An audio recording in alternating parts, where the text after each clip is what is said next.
नमस्कार विद्यार्थी मित्रांनो, स्वागत आहे आपल्या यूट्यूब चॅनल ज्याचं नाव आहे मोहित मोटिवेटेड एक्झाम चॅनल। आज आपण बघणार आहोत MS सेट एप्रिल 2014 रोजी झालेल्या पेपर 1 मधील प्रश्न आणि त्यांची उत्तरे। चला तर मग सुरुवात करूया व्हिडिओला। सुरुवातीला आहे प्रश्न क्रमांक 1। जर अध्यापनाच्या स्मृती म्हणजे मेमोरी सरावर शिकवले तर विद्यार्थ्यांना रिकामी जागाच्या संपादनासाठी विलक्षण शक्ती मिळते। पर्याय आहे वास्तविक माहिती, सामान्यीकृत अंतर्दृष्टी, समस्या निराकरण क्षमता। पर्याय आहे केवळ 2, केवळ 1 आणि 2, 3 आणि 2 आणि 3। तर याचे योग्य उत्तर आहे पर्याय क्रमांक बी, केवळ 1। त्यानंतर प्रश्न क्रमांक 2। रिकामी जागा विचारात घेऊन शिक्षकांनी अध्यापन पद्धती निवडली पाहिजे। पर्याय आहे अध्ययनकर्त्याचे स्वरूप, साध्य करायच्या गोष्टींचे स्वरूप, शिक्षकांची स्वतःची क्षमता आणि निपुणता। आणि पर्याय आहे केवळ 1 आणि 2, 1, 2, 3, केवळ 2। तर याचे योग्य उत्तर आहे पर्याय क्रमांक सी, केवळ 1, 2 आणि 3। त्यानंतर प्रश्न क्रमांक 3।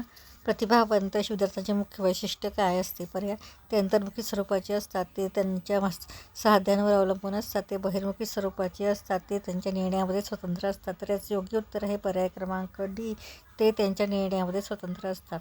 प्रश्न क्रमांक 4। प्रौढ अध्ययनकर्त्यांसाठी अनुदेशनामध्ये रिकामी जागा भर देण्याची गरज असते। पर्याय आहे प्रक्रिया आणि शिकवण्याच्या आशयांवर सारखाच, प्रक्रिया कमी आणि शिकवण्याच्या आशयावर जास्त, प्रक्रियेवर जास्त आणि शिकवण्याच्या आशयावर कमी, प्रक्रिया आणि अध्ययनावरचा परिपाक प्रडक यांच्या सारखाच। तर याचे योग्य उत्तर आहे पर्याय क्रमांक सी, परिप्रक्रियेवर जास्त आणि शिकवण्याच्या आशयावर कमी। त्यानंतर प्रश्न क्रमांक 5। विद्यार्थ्यांच्या विशिष्ट आशयाच्या आकलनाबाबतची स्पष्ट कल्पना रिकामी जागा मूल्यमापन देते। पर्याय आहे स्थाननिश्चिती, आकारयुक्त, साकारिकता, नैदानिक। तर याचे योग्य उत्तर आहे पर्याय क्रमांक सी, साकारिक। प्रश्न क्रमांक 6। रिकामी जागा हे गुणात्मक संशोधनाचे वैशिष्ट्य आहे। पर्याय आहे संख्यात्मक पद्धतांवर, डेटावर भर, सांख्यिकीय विश्लेषणावर लक्ष, अर्थाचे आणि अनुभवांचे सखोल संशोधन आणि प्राथमिक पद्धतीच्या आराखड्याचे पक्के चिकटून राहणे। तर याचे योग्य उत्तर आहे पर्याय क्रमांक सी, अर्थांचे आणि अनुभवांचे सखोल शोधन। त्यानंतर प्रश्न क्रमांक 7। रिकामी जागा ही सकारात्मक संशोधनाची मर्यादा आहे। पर्याय आहे अनुभवजन्य पुराव्यांच्या महत्त्वाकडे लक्ष करणे, अति जटिल सामाजिक घटनेला जास्त सुगम प्रवृत्ती देणे, व्यक्ती सापेक्ष अर्थनिर्वचन करण्यावर जास्त भर देणे, संशोधनामध्ये पक्षपातीपणा आणि वैयक्तिक मते यांचे प्रोत्साहन देणे। तर याचे योग्य उत्तर आहे पर्याय क्रमांक बी, अति जटिल सामाजिक घटनेला जास्त सुगम करण्याची प्रवृत्ती। प्रश्न क्रमांक 8।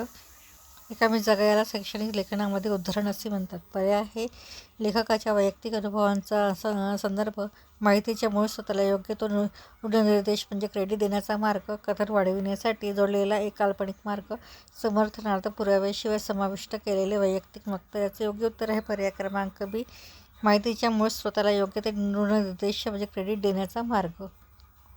प्रश्न क्रमांक 9।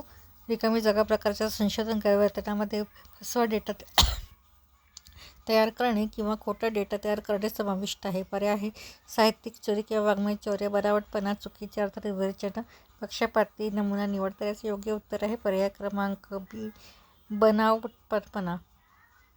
प्रश्न क्रमांक 10। शोध निबंधांमध्ये ग्रंथसूची तयार करण्यासाठी आणि तिचे व्यवस्थापन करण्यासाठी रिकामी जागा वापरली जाते। पर्याय आहे सांख्यिकी सॉफ्टवेअर, संदर्भ व्यवस्थापन सॉफ्टवेअर, स्प्रेडशीट सॉफ्टवेअर, प्रकल्प व्यवस्थापनाचे सॉफ्टवेअर। तर याचे योग्य उत्तर आहे पर्याय क्रमांक बी, संदर्भ व्यवस्थापन सॉफ्टवेअर। तर ही होती महासेट पेपर 1 मधील 2025 रोजी झालेले प्रश्न आणि त्यांची उत्तरे। व्हिडिओ आवडल्यास व्हिडिओला लाईक करा, कॉमेंट्स करा, जास्तीत जास्त व्हिडिओ शेअर करा आणि चॅनलवर जर नवीन असाल तर चॅनलला सबस्क्राईब करायला विसरू नका।